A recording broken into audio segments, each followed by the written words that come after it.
Doctor Sujatha గారు,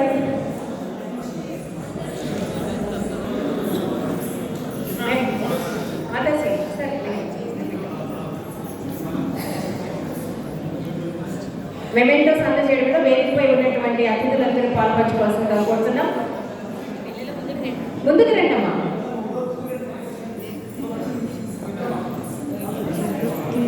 నా చేతిలో ఉన్న స్పెట్స్ కింద పడిపోయే వేదికపై దొరికే ఎవరి పని ఈ స్పెట్స్ పిల్లలకి బ్లూ కలర్ గ్లాసెస్ ఉన్నాయి, ఎవరివన్నీ అయితే వచ్చి తీసుకోవచ్చు.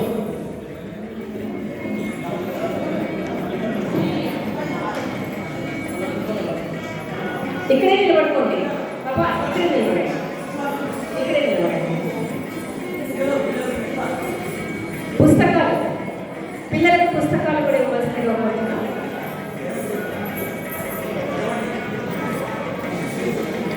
కనిపించే దేవతలు పుస్తకాన్ని కూడా అందజేస్తూ ఉన్నారు.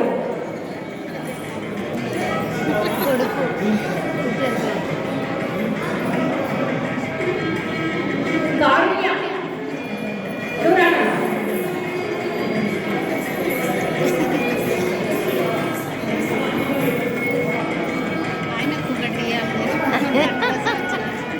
త్వరగా త్వరగా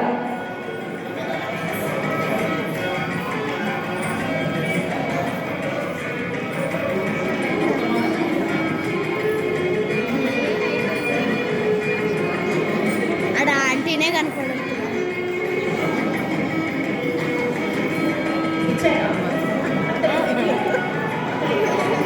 మీరు వచ్చేసేయమ్మా, ఇలా వచ్చేసేయండి.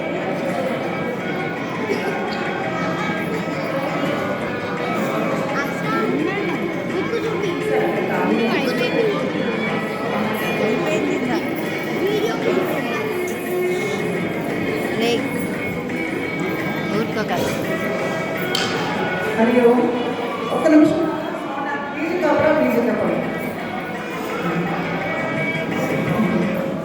మరియు మనము అన్ని శరీర భాగాలు భగవంతుడు మనకి ప్రసాదించినా కూడా మనం ఒకటే చెప్తాం, నా టైం లేదండి, నా టైం లేదండి, నేను రాలేదండి, నేను రాలేదండి, శత విధాలుగా ఎన్నో అవధాలు వేస్తుంటాం. అంటే ఇంక్లూడింగ్ మీ ఆల్సో, నన్ను కూడా నేను కోరుకుంటున్నా. కానీ ఆమె అద్భుతమైనటువంటి ఆ తల్లి, ఆమె పేరు కారుణ్య. నిజంగా కరుణా స్వరూపురాలు అనుకుంటున్నాను నేను. ఎందుకంటే పరమాత్మ అలాంటి వాళ్ళకి మంచి తల్లిదండ్రులు ఇస్తారు, మంచి తల్లిదండ్రులు ఇస్తారండి. ఎందుకంటే నా ప్రేమను కూడా ఆ తల్లిదండ్రులకి ఇచ్చేస్తాడు. దేవుడు ప్రేమ అంతా తల్లిదండ్రులకి ఇచ్చేస్తాడట. నిజంగా చెప్పాలంటే ఆ తల్లిదండ్రులకి ఒక్కసారి నేను మీ సభాముఖంగా మీ అందరి ఆశీస్సులు అందించాలని చెప్పి కోరుకుంటున్నాను. ఎందుకంటే ఒక భగవద్గీత నేర్చుకోవడమే కాదు, ఎందుకంటే భగవద్గీత వాల్యూ లేదు మనకి ప్రస్తుతం, ఇప్పుడు వాల్యూ కలిగింది. కానీ భగవద్గీత కూడా